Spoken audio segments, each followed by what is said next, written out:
What's happening, Hardscapers? This is episode 192 of the How to Hardscape podcast, where we talk about how you can start and grow your hardscaping business. And on today's episode, we have 4 returning guests from 2 different businesses for another I Am a Hardscaper roundtable, where we bring back hardscape business owners from previous episodes from those I Am a Hardscaper series and sit them down in a roundtable fashion.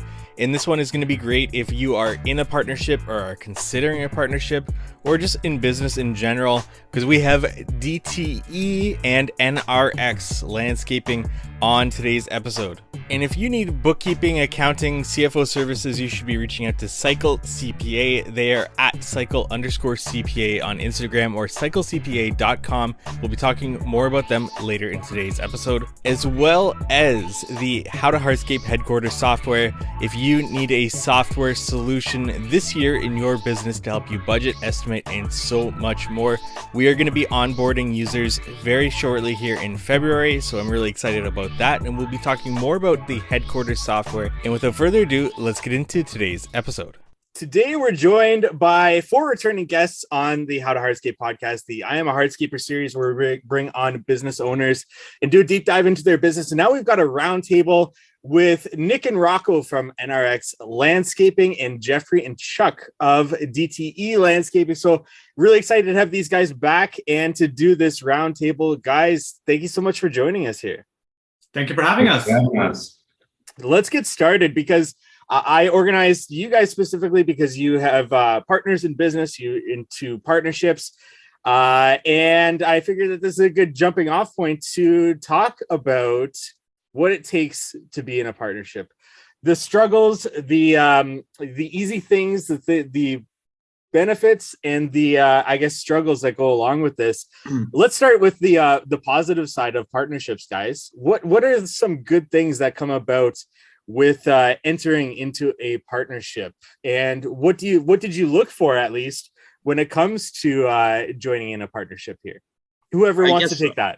If you don't like somebody, I'll start. Yeah. I think the best part of being in a partnership is kind of just dividing the responsibility, and not everything is on you. So you can share that. You can share the stress of owning the business and running operations with somebody else. Yeah. Especially if you guys are, if you're good at dividing the kind of the chores and the responsibilities. So Rocco is really good at doing all the behind the scenes stuff. So he's good at dealing with clients and contacting them and dealing with anything with emails and administrative stuff and sending off quotes, and kind of organizing, like making sure that we have something to do tomorrow. And then I'm more of the on-site guy. I like to do the designing. I like to do the construction aspects. So when you have that kind of teamwork, it honestly, for me, I try to do it solo beforehand. And this way it's just infinitely easier for me and a lot less stress. So I don't take as much stress home with me. I have a wife, I have kids, so I'm able to kind of focus on my kids and focus on my wife at home, rather than just like dealing with all the clients. I guess that's Rocco's job. Honestly, yeah, I couldn't agree more. And like, I love it. I love that we have a relationship where we are opposites, where I like to do the things that he doesn't like to do. He likes to do the things that I don't like to do. So when he's on site, getting all the guys in order, telling them what to do and how to do it, and I'm kind of just on the computer, looking for the next job, it works. I wouldn't be able to do it on my own, to be honest. Right. Gotcha. How did you guys connect? Rocco was, we're all in the same group of friends, and about, I guess, 8 years ago, I was pretty much by myself. I just had gone through like a few. Yeah, I went through a few firings. I fired a few people off of my team. I was a different company at the time. I was NSX Landscaping. So, and then Rocco came on board. He was summer. He had a summer off because he was teaching. Yeah, I was a teacher, so I went to school for teaching. And then I would teach during the year, and then I didn't have anything to do during the summer, and I wasn't getting paid because I was still an occasional teacher. So I knew that Nick had a company, and I reached out to Nick and said, "Hey, do you have some, cash jobs for me during the summer?" And then that's when we kind of and then we did this one job, and it was a stressful project, but we did it together. And I saw like right there that we could be, I felt like we can move forward with this long term. And it was a pretty big job. It was like at the time, it was the biggest job that I've ever done. It was about like 40K the job at the time. So we were really excited about it. It was just me and Rocco, and we were on it for every single day for about 6 weeks. And he was, he was. And then I realized right then, like I need somebody as support for a project like this. So yeah, that's how we came to be. And then we started. That was in October of 2015. So April 2016, we were together. We were NRX incorporated as NRX. Yeah, I saw the potential in the company. Like there was so much potential. You could go anywhere. You could move anything.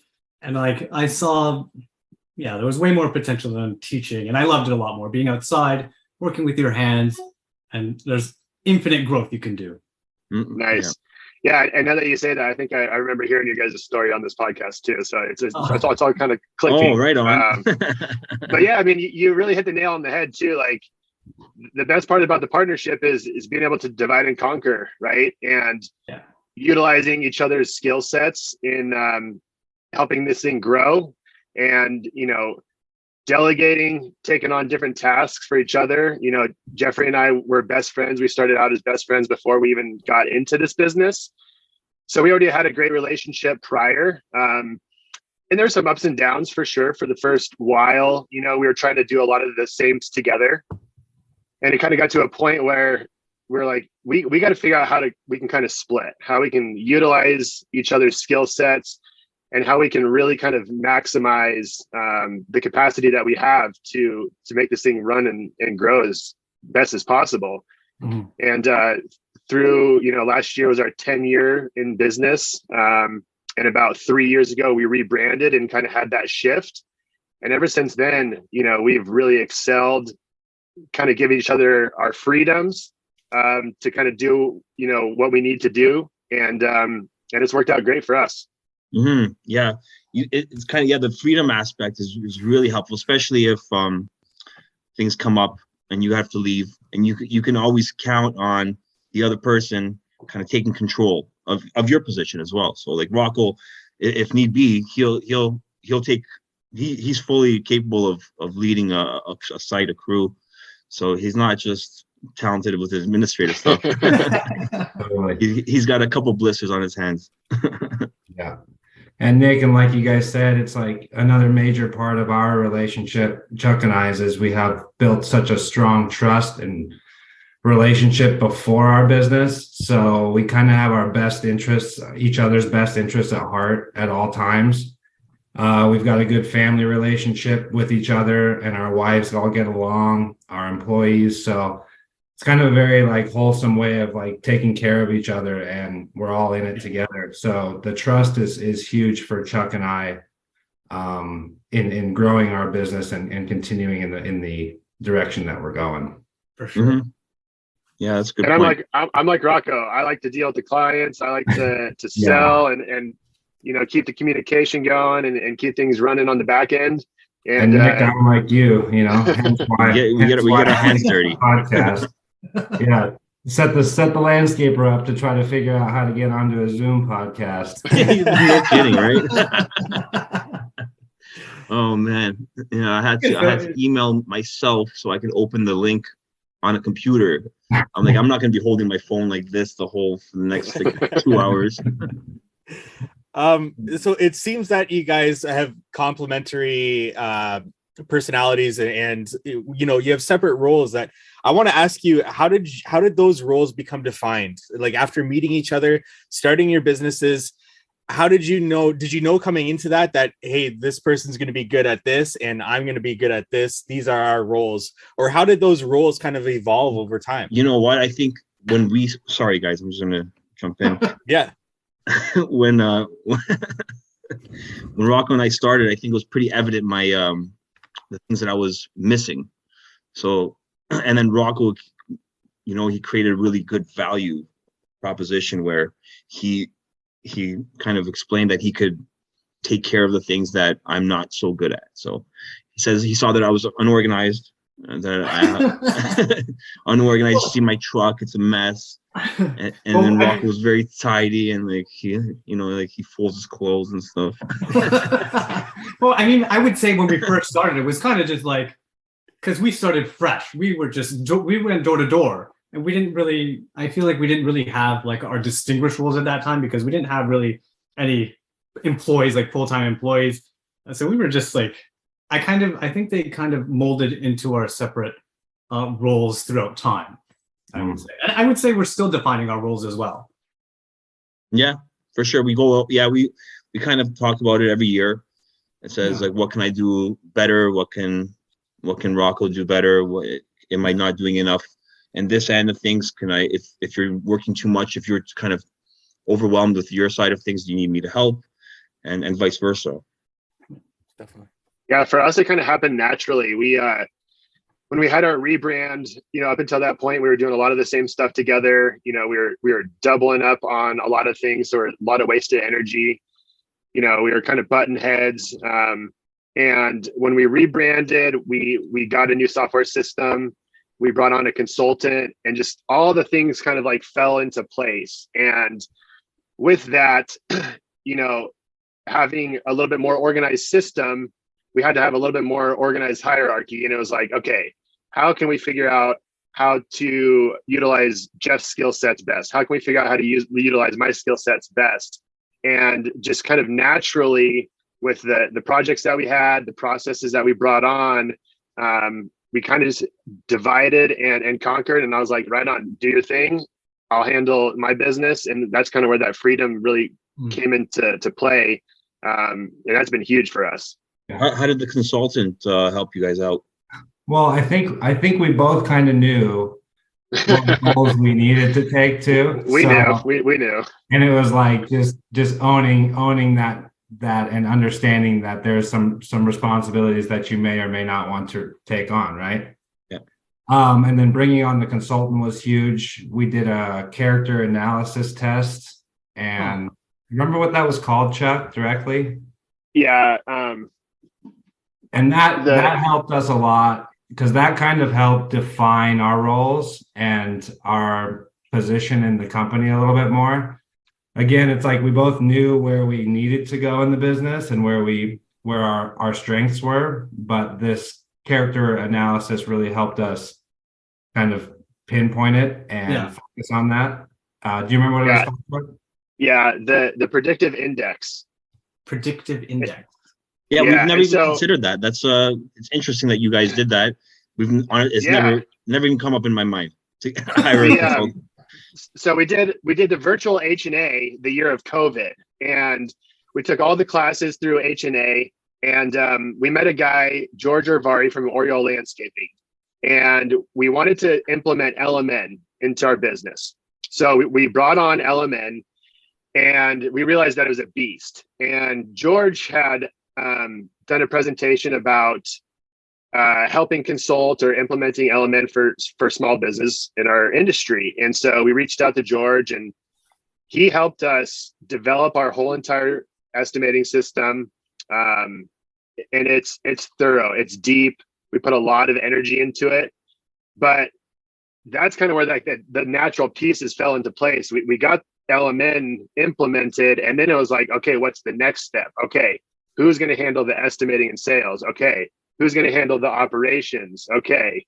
And based on the predictive index test, that really helps give us a clear path of where each of us were going to go and where we can really excel. And that was huge for us. And so it just kind of naturally all just like kind of fell into place. Like a science behind it.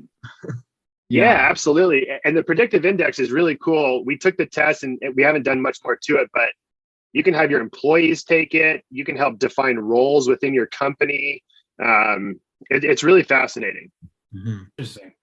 I see. I can see Rocco taking notes. Yeah. That's my predictive index. Do you guys do your quotes and estimates together, like when you come up with figures and numbers, or do you guys like that's part of your role? Well, we're starting to kind of evolve. Yeah. I've been doing it, solo for the last couple of years. Now we're kind of getting Jeffrey more into at least double checking Yeah. Since he's been on the operation side of things, he sees how things are working. He sees serial usage, all that stuff. So we're kind of slowly evolving each of our roles as well. I think I'm going to keep doing the estimating, and then he'll double check them, make sure we're good to go before we blast it off. Yeah, that's kind of the similar thing that Nick and I do. Like, we'll come up with the numbers together. Like, we'll itemize everything. We'll come up with like price per square foot based on the situation, and then I'll type everything up, and then we'll do another once over together, and then send it off just to make sure all of our T's are crossed, our I's are dotted. Yeah, that's right.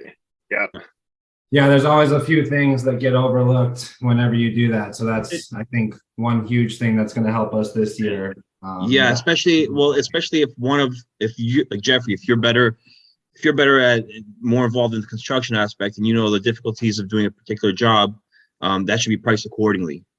So when Chuck prices something out and you look over it and say, you know what, this is a little bit more difficult to install based on the predicament, based on our circumstances, or obviously it's best that you get two eyes on the quote. For sure, especially because you're more familiar with the materials, the products, and the inflation and all that. So yeah, it definitely helps. I like doing it together. Same. Yeah.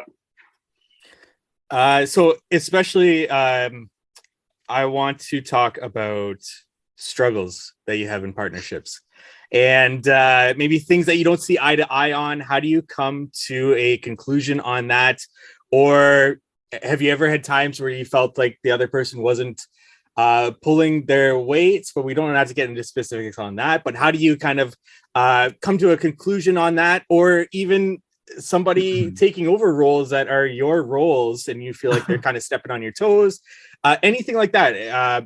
How do you come to a conclusion, or how do you resolve those types of things that come to the forefront when you're in a partnership? I can get started on that. So this year we tried a different business model, and it was pretty stressful because we were taking on pretty big projects and we were trying to do it simultaneously, and that caused a lot of stress because no longer were we two partners with our distinct roles. We had to do everything pretty much. So it was tough. And we got into it a bit, but that, I think it's normal for partnerships.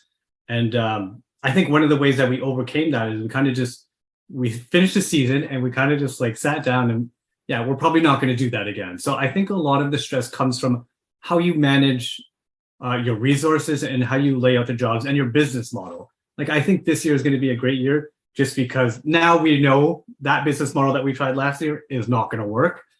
So we can stay in our own lanes and make it work. And I think that's how we also maximize our potential as well. One of the issues that Rocco and I have is he's a lot more frugal with spending habits. So I'm always like looking around for tools. I like going and getting all the coolest stuff and the vacuums, and I want this and I want that, and I want like 5 different mallets styles, and I want and then I keep telling Rocco, hey, I found this great deal, and he always has to kind of say, hey, is this something that we need? And I'm thinking in my head, I'm like, yes, yeah, we need this. Like I want it. It's more of a want than a need, but sometimes it's best that me and Rocco, we can sit down together and kind of discuss what's actually necessity and like what can we do without. Because if it was up to me, this company would be bankrupt. And if it was up to me, we wouldn't have any tools. Yeah. We have a shitload of tools. Well, it's a relief knowing that you guys deal with the same stuff that we deal with. So I'll tell you that much. With any relationship, I think you're going to have that. Yeah, totally. And, kind of 2 points there, just the tool aspect. And, I'm not the spender too, right? I'm like, hey, I see that shiny new thing. Oh, that can make us some money. Like, I want that. And Jeff's like reeling me back in. He's like, hey, like, is that a need? Is that think of the margins. Important and urgent? Yeah, totally. It's turned into more of a no than it is even a consideration. Now it's like, no, we're good. We have it. And now I got faith that, if they need it, they'll get it. If they need it for their jobs, like, they'll get it. But if they don't, like, they're going to be responsible about it. So I have all the faith in them that they're making the right decisions.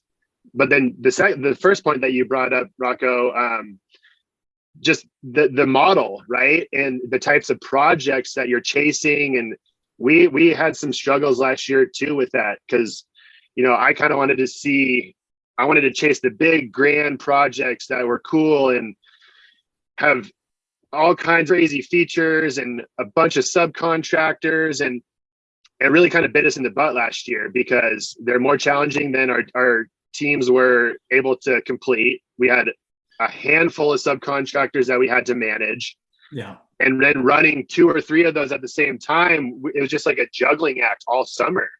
Yeah. So just like you guys, at the end of the year, we were like, hey, let's get through the year. Let's sit down and kind of reassess how we want to go about this, and change some things up. It's just so hard to say no to jobs, and I'm sure it's the same in the States as well. Like, there's been an influx since the pandemic, and they're big jobs, and there are a lot of them, and I can't say no. Like, neitder can Nick. Like, I can't say no. I'm the one that likes to get really creative with the jobs too. So we'll do some like pretty cool designs, and a lot of the designs will make our jobs kind of take a lot longer than they should. So it's hard to. I get a little mixed up with that, with kind of finding difficulty creating a good timeline for a project, because I always want to do something different and a little bit more unique, and I want to kind of push the threshold a little bit. Every single job I want to do something a little bit different, and that's kind of, but you know what, it's that mentality that also kind of pushed us ahead to kind of the next tier of the hardscapers locally. Yeah, and it's finding that balance. I mean, it's a push and pull all the time. Chuck and I, it's like he was saying, he's got the glitz and glitter in his eyes, and he wants to see the most badass projects, and and I want to be on the other side, and I want to build it for him and build it for us and our business. But that, I think, was one of our biggest struggles this year, is just having the balance of taking on what we can handle and not biting off more than we can chew. And then, a lot of change orders really kind of hurt us a little bit in timing this year. It's a good thing to have these change orders and get more jobs. But scheduling got a little difficult with our change orders because they trusted us and they wanted to continue doing work with us, which is all great things. But if you're just adding half a day here and a quarter day here and a day here, it turns into way more time than you had allotted for these jobs. And that kind of hurt us overall as a whole this year, getting to completion on some of these jobs and getting more jobs on the books that we could have completed, but we couldn't get off certain jobs. For sure. Very similar struggles. Exactly. Yeah, it sounds exactly the same as what happened to us. Like, yeah, we bit off more than we can chew, and then we learned from it, right? Hey, we live to tell the tale, though, right? Yeah, that's right. Now we're here. Yeah. I just want to take a break from today's episode to talk about our sponsor, Cycle CPA. You may have a CRM or project management software in place, but what data are you using to ensure your estimating is accurate? Having a proper accounting setup and accurate bookkeeping done is key to understanding overhead expenses and other costs that must be recouped in your estimates. Cycle CPA is a remote bookkeeping and CFO firm that helps to connect the dots from the financial reports to the hardscape and landscape data needed in order to reach high profits. They provide landscape and hardscape industry benchmarking, job costing, financials by service line, advisory meetings, and much more. Cycle CPA's team of accountants are specialized within the hardscape and landscape industry, and you can visit them at cyclecpa.com, and for $200 off, mention the How to Hardscape podcast. Now back to our episode. It seems with a lot of what I heard there was, at least in a partnership, it's a lot of trial and error. Like, let's try this, let's see how it goes, and then kind of adjust as we see fit, and kind of establish our roles through that trial and error process. Is that kind of the way that you guys operate? Yeah, absolutely. I mean, since we rebranded, we've connected with a lot of local designers. We're taking on leads from other designers. They have their own styles. They have their own pieces that they want to incorporate. We were driving, an hour plus to certain projects. So we were just taking on a little bit of everything. and it's helped us kind of define what we want to do now. But in those couple of years, like, hey, let's take this, there was a lot of bumps in the road.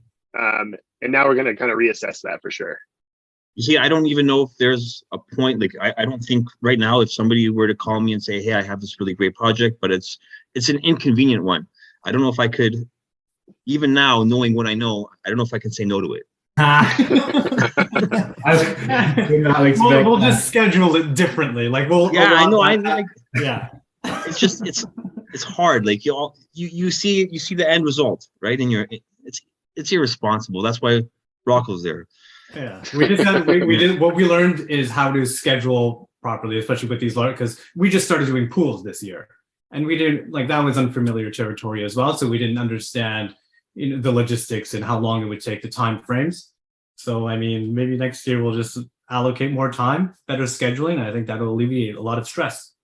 Well, with that, hey, do you mind if we ask a little question in regards to your scheduling? We had the same struggles this year. So, like, how do you build out your schedule? Do you have all your production rates like dialed in to know how long each thing is going to take, or what's your guys' plan? Well, we try. Yeah, we're pretty good with our scheduling. Like, other than last year, our schedules have been pretty spot on in terms of timing with our clients. The way that we do it is we discuss, like, we have our machines, we have our employees, like, we know how long excavation is going to take. So I mean, I think what happened this year, it was the change orders. It was a lot of the work change orders. oh my That's goodness. same exact thing as you guys. That kind of pushed us back a little bit. Yeah. For that one of the projects, we probably built it twice. Yeah, Yeah, right there with you. Yeah. exactly. Yeah, for us, we had a whole new team this year for the most part too. So we put a lot into training and developing our team members this year. So, we might have thought, like, on a project that Jeff and I were both on, oh yeah, we could knock this out in 4 weeks. In reality, it took, 7 weeks. So for the first half of the year, we just got to get through this project, get everybody up to speed, train as much as possible. It got a little bit better towards the end of the year, but are you guys personally training, or you guys have like a foreman that's training the guys? We kind of have a mixture of everything. We do most of the initial trainings, and those are usually done through our winter months. And, we screed for patios and we check elevations and just teach a lot of the basics.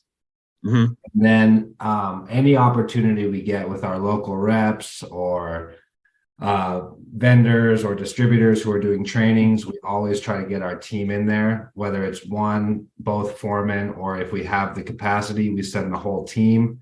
So everybody is on the same page.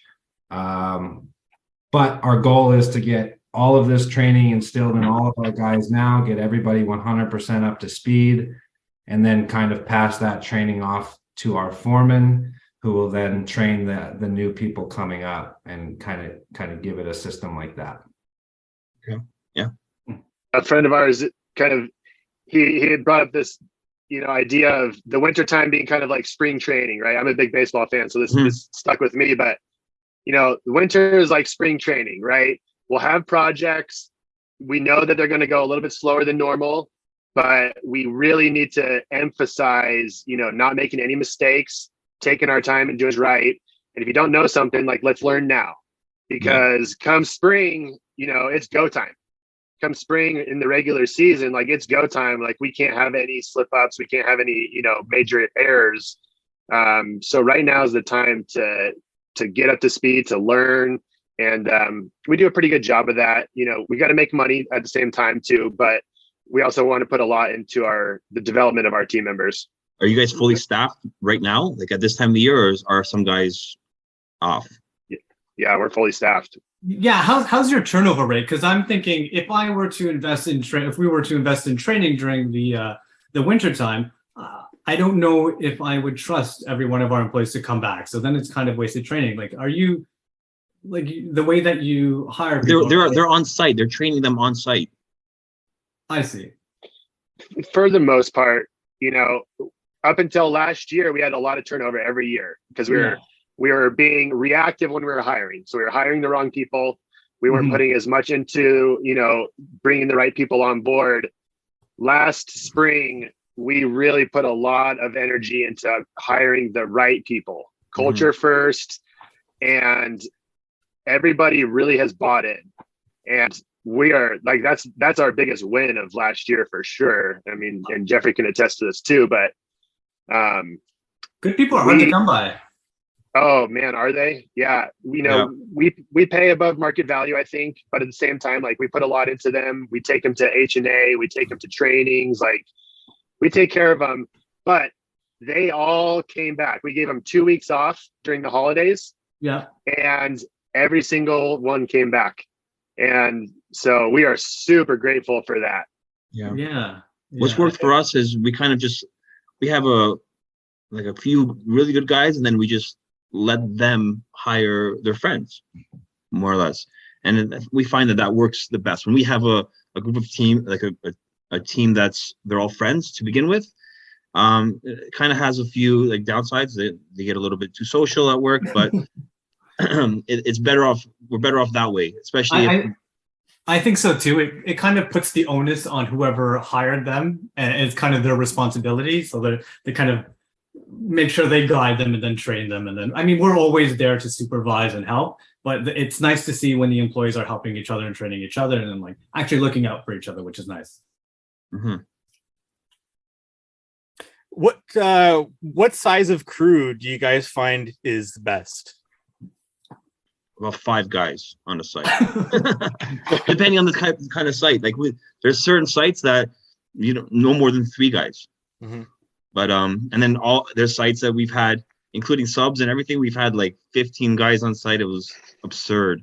Too much. It's a nightmare. And you have 4 guys. They're doing all the gas stuff, and then you have the plumbers and anyways, it's crazy. But we find that depending on the size of the project, if you want somebody to always stay busy on a large size project, let's say over $100,000 project, I think 4 or 5 guys is ideal. Yeah, you like 4 to 5. I think is fine, especially if you're staying at one site. Then you kind of you mitigate any kind of wandering and waste of labor. Because last year the amount we spent on labor was ridiculous for the we had 8 of our own guys on a single site at times, and it was just we realized that's where we kind of started losing a little bit. Yeah, gotcha. Yeah, for us. Sorry, Chuck. Our optimal size, I think we've kind of figured our optimal size is 3 per crew with the appropriate machinery per team to get the job done. So when we were running 5, we were kind of babysitting a little bit more, and there was a lot of wasted time, and it was kind of hard to keep everybody organized and task oriented, especially when they were new and they didn't know what steps were to come. So that was kind of challenging. But towards the end of the year, we ran with teams of 3, and everybody was the most productive with that. That seems to be the best for us. And how many teams? At 2 once? teams. 2 teams. Yeah, that's a good. Yeah, we had like between 8 and 10 in the field last year on 2 teams, maybe like a third team doing some other little irrigation or planting. And then we kind of ended the year with 6. All 6 came back, and that's how we're going to roll this year. And we feel really confident in those 6 being able to get a lot done. They learned a lot. They grew a lot last year. So we're excited for now. How do you guys delegate the projects to which team? Is it just rotating one back and forth, or skill set comes in mind too? Skill set and what's actually being installed. So right. A lot of the times, Chuck will present the design to me. We'll go through the estimate. We'll look at the schedule, who's next, and then we'll kind of decide whose skill set is better for this job. Customer relationship has a big thing to do with it. We got one foreman that is a rock star with the customers, and we got one foreman that is a rock star with the details. So that has to play into a factor as well as, do I put that foreman with that customer, or do I put that foreman with that job? What is more pressing at the time? So we schedule everything in a way, first come, first serve, but at the same time, we pick it per whatever foreman is going to be better for the project. Now, how often are you guys on site? I'm on site probably 3 days a week, 3 to 4 days a week, 2 hours to 3 hours per job site. And I'm trying to cut that back a lot more. But just that was all in the training. So a lot of that was getting the guys up to speed. But now, I'd like to pop in, make sure everything is good, and then kind of take off, ideally. And again, we're getting there. The crews are getting there, and they're starting to see the vision that Chuck and I have created, and the attention to detail and what has to be done on job sites, so that we can get off of them and what's acceptable to our standards. I like to work. That's my thing. I like to get involved and make cuts and do the installations myself as well. Well, do it. I can tell you do a lot of your own work, because that would take a very talented foreman to do a lot of those cuts and designs and installs that you guys do. So thank you, appreciate it. But we do have the guys. Like, the guys are fantastic. The guys that our number one guy, his name is Kevin, and he could easily be on the podcast with us. He's right there with us. Yeah. And he's our rock star. Yeah, he's great, and he could do a lot. But would he do those things if you weren't there? I guess that's the question. Well, shit, I hope so. Productivity always picks up a little bit when they see the buses growing up, don't they? Well, like some of your insights too, like your designs, like that dovetail at on Merchant Street, like it came out of nowhere. It was like almost a lot of the times it does come just on site. Yeah. Cool. All right, so change orders came up a little bit there, and I want to ask you guys, what did you learn from this past year with change orders in terms of scheduling? Have you found ways to more so predict whether or not there may be a change order in the consultation process or in the design process, so that you can kind of account for a buffer area at the end of the job? Or what were the takeaways in terms of change orders and scheduling coming into this year? I would say be very picky with your clients. I mean, I think we've gotten to a point where we can read our clients pretty well. And if we've turned down jobs just because we see a lot of change orders coming on this job. So we won't take any job. We vet our clients a lot more seriously now, just to avoid those change orders. And the way that we like to set up our clients is like, hey, we're really good at what we do. Just let us do it. And, just sit back and relax, instead of, we don't want those clients that are just like watching over us, making sure we're cutting everything nicely and doing all that. So we won't take on those kinds of clients. And we're trying to get better about that. I think, asking a lot of questions up front. If you present a design and a proposal to someone and they kind of, pick it apart and say, hey, I don't want to do this. I don't want to do this. I don't want to do this. Chances are you start getting into the project, they're going to add it back in. So maybe trying to see some things ahead of time as well. Giving ourselves, plenty of buffer time at the end of projects.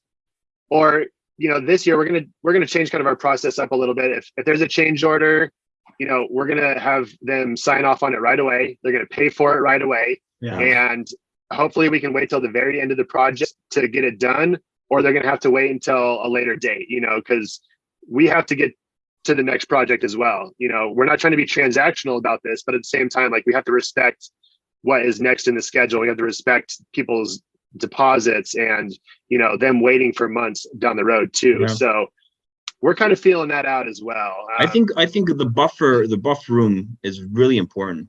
As long as I think it's important that you create different expectations, so you always give yourself an extra week or a few days on the job, rather than give yourself a strict deadline and just kind of create disappointment amongst your future clients. It's better. It's better to create the buffer room, and then if you don't need that buffer room, maybe move a job forward by a few days. I think. And then you look like a hero. Exactly. And then at the end of the year, you can, if you have enough time, maybe put an extra job in there. Yep. And we try to give ourselves about a day for every 5 or 6 days per project. So if we're on a project for 4 weeks, we'll give ourselves maybe another 4 days on at the end of it, just in case things get slowed up, weather, yeah. God forbid a change order, and sometimes like if they want to add something in, like you just got to take care of it right away. Yeah. And that's just kind of how this construction thing works, right? But we're going to try to be Jeff and I are going to communicate more too, rather than me just being like, hey, they want to add in this barbecue grill. Now we need a trench and do all these things. Like, we're going to communicate better about how to tackle these things and when to tackle them, rather than just being like, yes, we'll do whatever you want, Yeah, for sure. And it's not usually like the clients are being picky or being like difficult. It's one of those things like they have an investment, they see that we're crushing it, they like working with us, and they're like, That's exactly we might as well just add this thing in since you're here, and it's cheaper for them and it's cheaper for us. It's best case for everybody. We just need to figure out a better way to coordinate it. A lot of the times that's what it is. It's people, a lot of times for us, it's people that when we're like halfway through the project and they'll say, wow, this is a lot better than I thought it was going to be. And like, maybe you guys can do this for me as well. Right? I just got to ask Jeffrey first. Yeah. Yeah. We don't want to have any more of the button heads. So we're just going to talk a little bit more before we say yes to things. And Chuck did say one of his goals this year is to say no way more. So I'm going to hold him to that. Yeah, Easier said than done. Yeah. Okay. It can get tough, especially when you're on a roll. You have the clients, and especially if the money is right. Saying yes too much, because like we're the same way. We can't. It's hard for us to say no. But then you kind of affect all the other clients, and then the margins start to decrease because you're not doing it at the full rate. You're kind of just adding things on, which I find is like the pricing becomes a little bit. It does change the pricing a little bit. Yeah, it does. Absolutely. Yeah, and it's about that freedom. I'd rather have 3-4 hours more in a week than try to squeeze in every last little bit. That's just me. I think that's what we're learning as well with our personal health and journey in life, that it's not all about the work. So yeah. With that being said, it was scheduling. Yeah, back to scheduling. Yeah. I had a good question. It just kind of came out of my head there, but it's around scheduling. And do you guys, do you give your clients a firm date or like a week, or do you just tell them where they are in the queue? What's your philosophy, or what are you moving towards with scheduling and letting your clients know where they sit? Yeah, no firm dates. We kind of give either a range, or we say we're pushing to we're looking at early to mid July or whatever. We don't tell them. I don't know if Rocco knows better than me. Yeah. So the way that we do it now is we're lining up jobs for the summer, for the spring. So we'll give them a month. We'll give them maybe June, and then closer to that date, we'll give them end of June, mid-June, and then eventually we'll have a date. So they're at least aware, like maybe I'd say about 2 to 3 weeks out, they'll have a day that we're going to be there. But before that, it's usually a month. Yeah, we put it on our calendar, job after job. I think we're going to be a little bit more lenient on telling folks like, oh, this is scheduled for June 21st. Like I think we're going to give them that month range, because it did kind of bite us last year too. Or like, Chad at NDL says, you're next on the list. We'll put you on the list, and really, like, for a lot of folks, like, they just want to know that we're going to take care of them. Right. And that they are on that list. Yeah. If we can give them a month range, that gives us some freedom too. But at least like on our calendars, we internally, I think we'll have kind of some deadlines.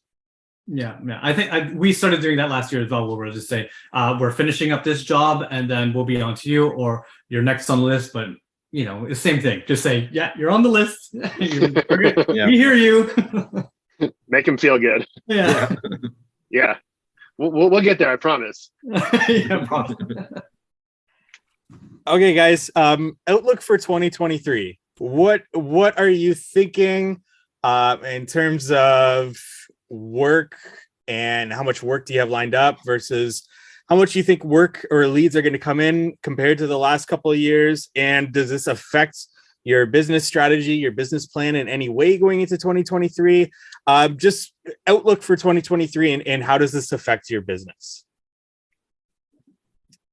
Yeah, for us, like we were talking kind of before the recording started, we're kind of in the depth of this gnarly winter here in Colorado right now. So things have been a little bit quieter than normal. It's been cold and snowy more than usual. But I think that we've established our brand well enough that, when the weather does turn, I think that people are going to start to get excited. There's going to be some hope that, there will be some nicer weather in the future. So, we're being hopeful. Like, we've got a great team. We've established ourselves. We're doing all the right things. So we're excited for this year. Yeah, Clean up a little bit of things from last year. Mm-hmm. We're booking for about 3 to 4 months out, but we find that because of the interest rates of what's happening, we did have some cancellations, which did affect our scheduling. So, I mean, this year, I think it's going to be I think it might be a little bit tougher than last year. Like last year, we had too many jobs. And I think this year, because of what's happening in the economy, I have a feeling it might be a little bit more tight with the homeowners. So, well, I don't know. Like this seems like we're pretty much on par with last year in terms of our jobs for the future. Like at this point last year, I think we had pretty much the same amount of projects that we do this year, and then always come April. March, come April, then we're doing a couple quotes a day. Yeah, for sure. Right. So we're doing a couple estimates a day. Like right now, we do maybe one or two a week right now, and even that's like kind of pushing it a little bit. But once things really pick up, it's almost daily. Like it's a job in itself to go like do the estimates and go meet clients. And then you have clients that just want it the next day. They want it done now. Yeah. Our outlook for 2023, I think it's good.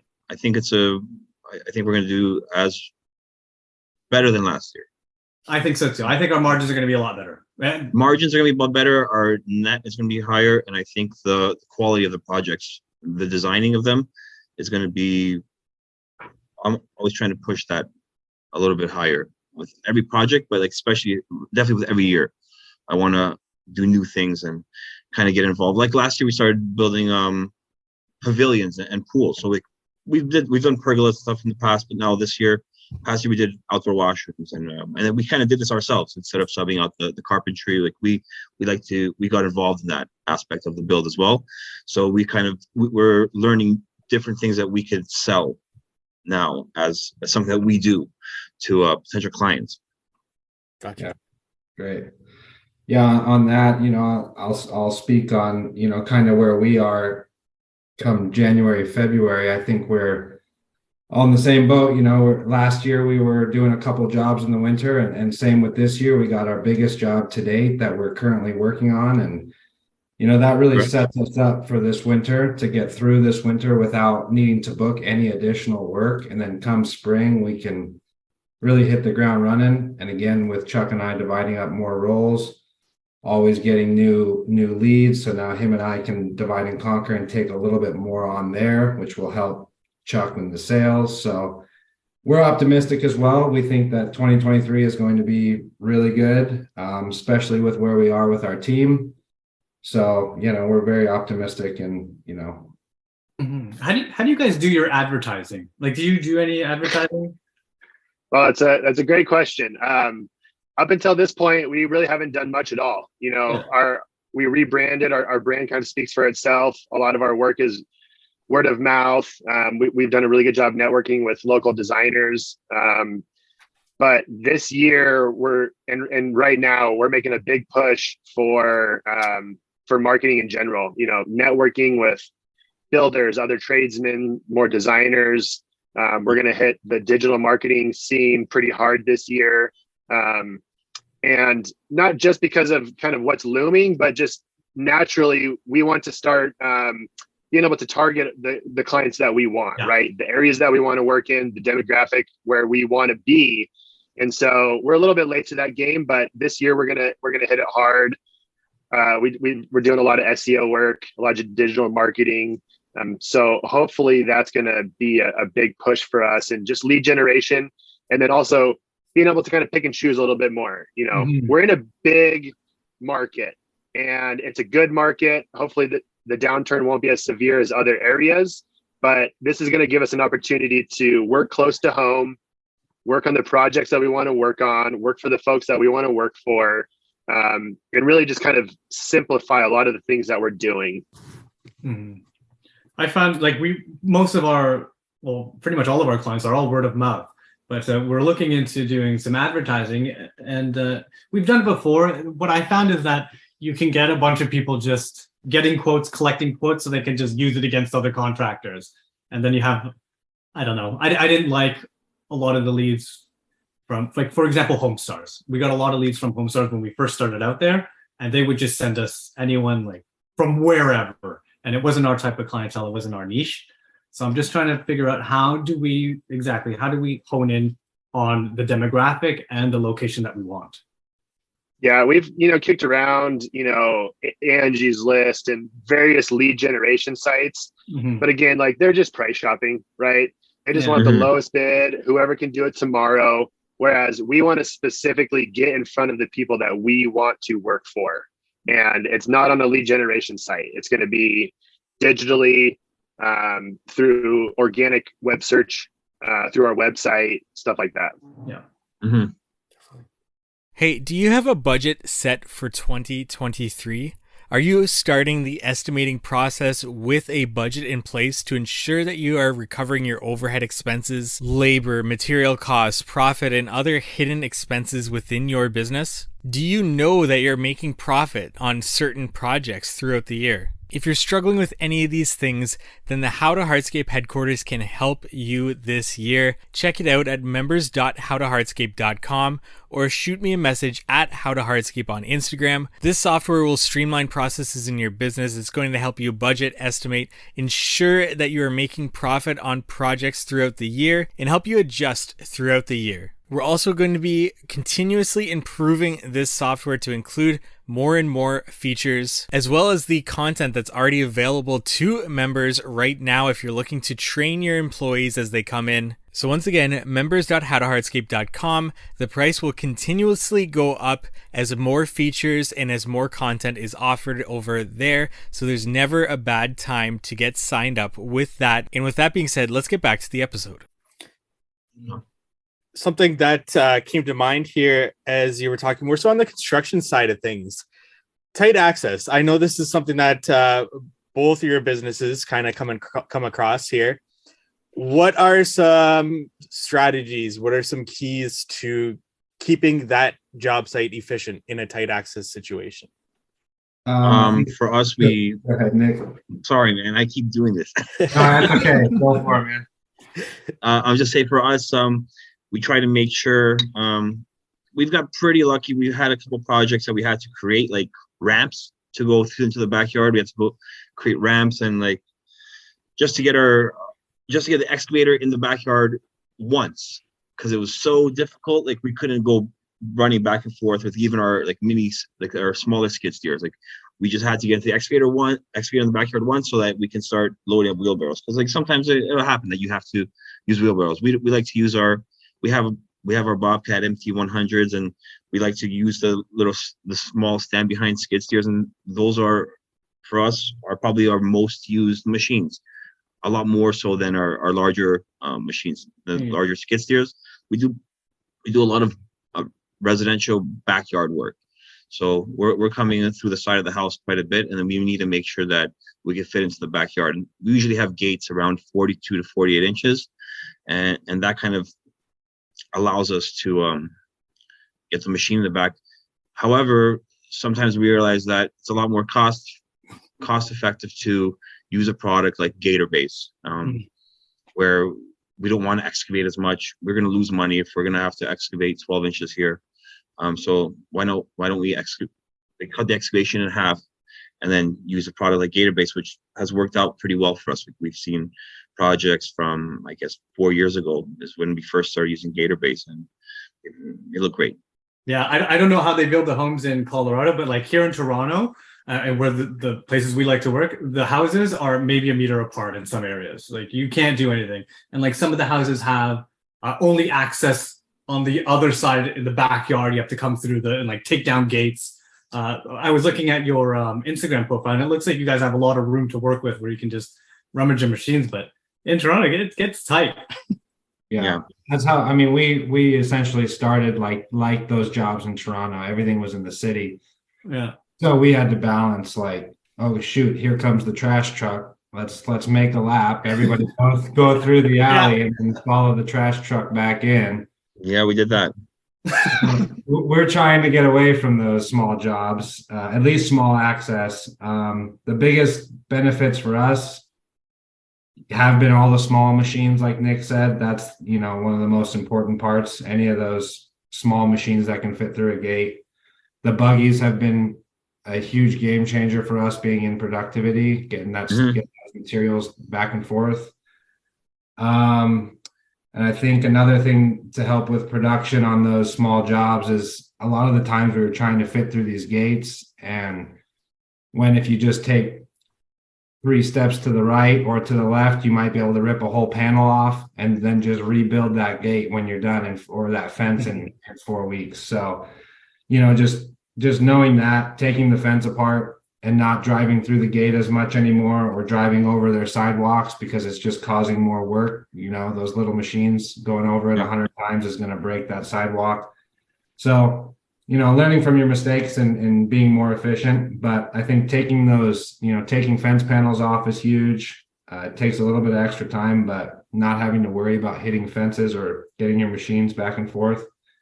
And then the buggies have been the best for us. Yeah, we like our buggies too. I have a question about your let's say you do damage property when you're on site, which happens. Like you bump into a fence, you knock down a panel. Do you guys price in contingencies in order for pricing out or budgeting a certain amount just for any repairs at the end of a job? Yeah, if it's tight, and we know that we're gonna have to use all of our small machines, there's a work area for access creation, essentially, ripping out a fence post, having to replace it. So we know if it's going to be tight, then we'll try to throw some money in there at the beginning and at the end of the job to hopefully it's not damages, but just, giving ourselves more access. Sometimes you ding up a piece of siding on a garage and you got to replace that. And that's kind of on us, but we try to foresee some of those things coming up and throw a little bit of money in the budget for it. Yeah, I've heard of.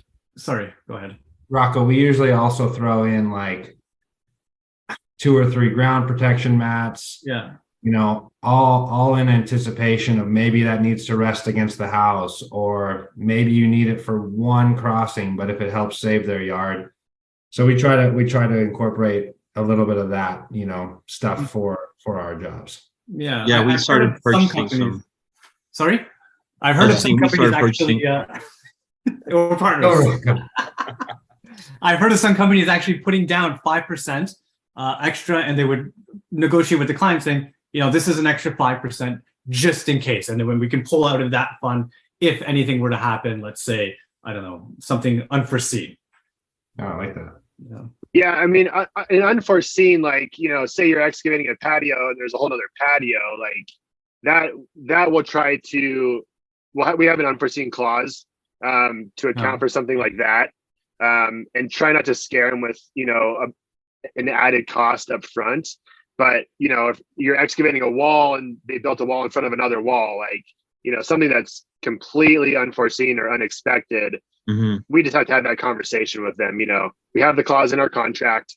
We'll have that conversation with them. Hey, this is what we're up against.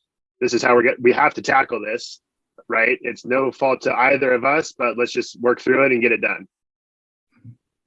And we haven't had too many damages. Well, besides like a garage door here or there, but we haven't had too many damages to the houses specifically for it to like really kind of raise some red flags for us to add that in. Knock on wood, yeah.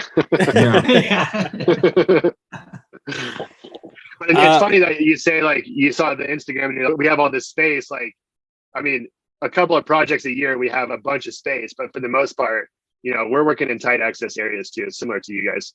And we love the Gator base. The Gator base is a lifesaver. Yeah.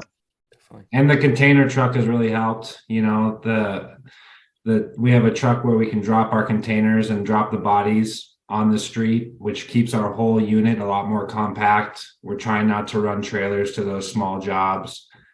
We can run our own materials with that setup, so we don't need to have a bunch of materials delivered and dropped on the street. So, but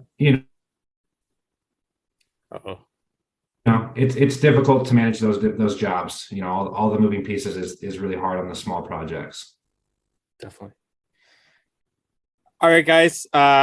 Maybe one last question here as we come to a close, but maybe you will all have a separate answer depending on this, but if you could wave a magic wand and fix one thing in your business or add something to your business, what would that be? I want steady employees full time. That's what I would like. I think, employees that love the work as much as we do. Which I really love this job. I really love it. I think it's going to be hard. I want one more, or our team wants one more full-size switch and go truck, like the setup we have now. I can go for that. So we have no more headaches. That's what I want. No more old vehicle headaches. Yeah. I would say a system and a process for every step of this whole machine. A process for every single thing that we do to alleviate all the questions for Jeffrey and I. And that's something that we're working on big time this year. Beginning of day, end of day, project closeouts, all that. Gotcha. For me, it would be like immediate knowledge of how to do everything. Wish for more wishes. You always wish. Mike, you're a genie, right? No, like I want like immediate knowledge of how to do everything to do with the pool. Like I want to just know it. That's one. Well. Guys, this has been awesome. Excellent roundtable, and I just want to leave the floor open and go to each and every one of you. Closing thoughts, closing remarks. It can be on anything that we've already talked about. Even in this time, you can ask each other questions too if anything comes up. But closing comments, closing remarks on anyone out there listening to this, maybe wanting to get into a partnership, what to look for in a partner, or anything that we've talked about in general throughout this hour-plus long interview. Closing comments, closing remarks, as well as where can our audience go find you? Whoever wants to kick this part off here. I can start. Cool. Okay, so I think I think it's important to understand that with any partnership, it's always going to be evolving, and you have to be understanding of, every year is always going to be different. So you're going to go through those tough times, and you're going to go through those highs and lows. So I think it's important to always kind of just take a step back and then talk to your partner, and then make sure you guys are still on the same page. Well, especially that with the age that we're in, is evolving family lives, with marriages and kids and new, who knows what happens.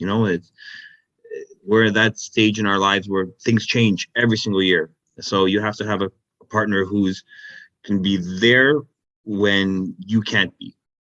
And you have to and someone who won't resent you for it. Nice. Yeah, I would, just based on this conversation, it's a huge relief to know that there's other businesses and partners that go through the same struggles that we do.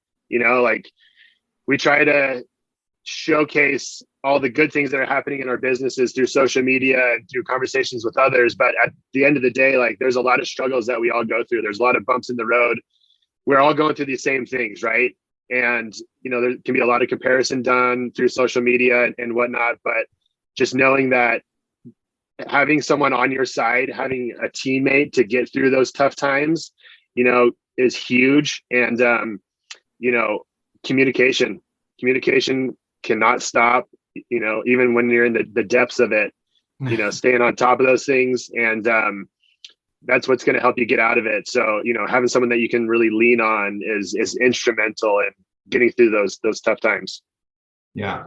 And as Rocco and Nick and Chuck said, I think reaching with all of the points that they made, I think reaching out to your mentors, to your peers, like Chuck said, we're all struggling with a lot of the same things. So don't be afraid to ask for help. There's people out there that are willing to share and willing to open up. So I would say back to trust your partner, trust who you're trying to go into business with. Don't be afraid of taking a leap of faith, and ask your peers and mentors for help, because we're all here for you. Mm-hmm. I think it's really is like a brotherhood in this industry, and there's a lot of, it's not so much competition, it's more of like a push. Yeah, pushing each other. Absolutely. And providing inspiration. Because I'd be lying if I said that I just make up all my designs off the top of my head. I gather inspiration from everybody, from the smaller guys to the bigger guys. I'm super thankful for this industry and kind of how the camaraderie within this industry. I don't know if you guys are part of the Facebook group, Hardscape Brotherhood of America. I believe that's it. Anyways, I'm part of it, and it's like a really great group. A lot of great insight. A lot of harsh critics, unfortunately, but some people are ruthless on that. Some ruthless, yeah. but overall, it kind of creates a sense of community, which I really like about this industry, and that's one of the biggest benefits of social media too. Is like it's brought everyone together. We are able to network with people all around the country. In other countries, like you guys, like relationships that we never would have had before, that inspire us, that push us, that we can ask questions to. Hopefully we can help people, with certain things. And then, folks like Mike and other groups that are really doing a good job of bringing everyone together has been huge. I mean, and that's why we're where we are, is because of seeing everybody being able to do cool things. And we're like, hey, we can do that too, and not having to trip over ourselves 15 times to get there. We learn from each other. We don't all have to make the same mistakes. Yeah. All right, guys, I lied. I do have one more question that just came out from that. So last question, I kind of promise here. What is one thing that you could point to, and maybe you'll all have different answers to this, one thing that you could point to that has led to the success of your partnership to this point? And anything, attribute it to anything, and maybe you'll all have different answers to this, but what's that one thing that you could point to in your partnership that has led to your success thus far? I'll hop in first. I think Chuck's overall drive and passion for the industry pushes myself and our business to succeed and to grow quicker than it would if I was solely in charge. Thanks. for me, like, I mean, that means a lot to me. For me, like we were able to establish, Jeffrey and our brothers, like we're best friends, but at the end of the day, like we're brothers. And so we established that bond before we even got into this. And that really helped strengthen, the camaraderie between the two of us. We each have our things, but at the end of the day, like we have each other's best interests at heart, like Jeffrey said earlier, and knowing that we're going to get through this together, like we're going to get to a point where we can run this business and it's not going to run us. And, it's going to keep getting smoother and smoother.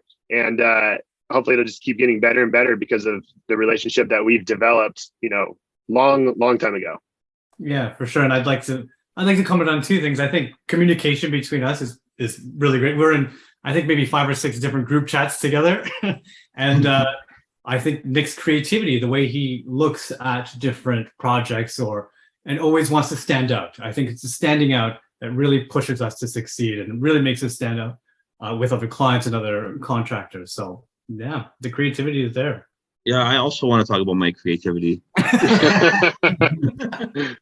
No, I have to say that the one thing I'm really happy about is that I can go home and not bring work home with me as much. And Rocco's taken a huge. Well, I think he's taken the majority of that. Outside of work hours, I think Rocco, he's the rock. Oh. Oh yeah. Thank you. No, yeah, he's Thank God Jeffrey wants to get his hands dirty, because I would much rather like control things from the back end, and he's willing to make sure that things are getting done and not worry about what's happening tomorrow. Like what needs to get done today is going to get done today. So that's what's keeping this train moving forward for sure. Mm-hmm. Yeah. All right, DTE guys, where can we find you online? Where do you want to point our audience to there? We are DTE Landscaping at DTE Landscaping Co. on Instagram, and our website is dtelandscaping.co. And NRX guys, where can our audience find you guys? NRX_landscaping is our Instagram, and then NRXlandscaping.com will be our website, which we should probably focus on a little bit more, but our Instagram's a lot more. I guess we put a lot more work and effort into our Instagram than our website. We kind of every day we want to push something out, and I guess we don't do that with our website. So if you really want to see our most updated work and kind of our most recent progress, it'd be our Instagram. Amazing. Guys, thank you so much for joining me for this. This was a pleasure to have the four of you sit down and take your time out of your day to actually do this. So thank you so much. Thanks, Mike. It's a lot of fun. Mike. Great to meet you guys. Thank you for listening to today's podcast episode. Go give those guys some love over there at DTE Landscaping Co. on Instagram and NRX_landscaping. And if you need bookkeeping, accounting, CFO services, reach out to Cycle CPA. While you're there on Instagram, Cycle_CPA. Inquire about their services there or CycleCPA.com. Let them know How to Hardscape sent you for $200 off their services there. And once again, How to Hardscape headquarters, that will be available, members.howtohardscape.com, to all members. We're going to be onboarding shortly here in February, so I'm really excited about that. And you can just message me at How to Hardscape if you want to learn more about that. And we look forward to meeting with you next week on the How to Hardscape podcast.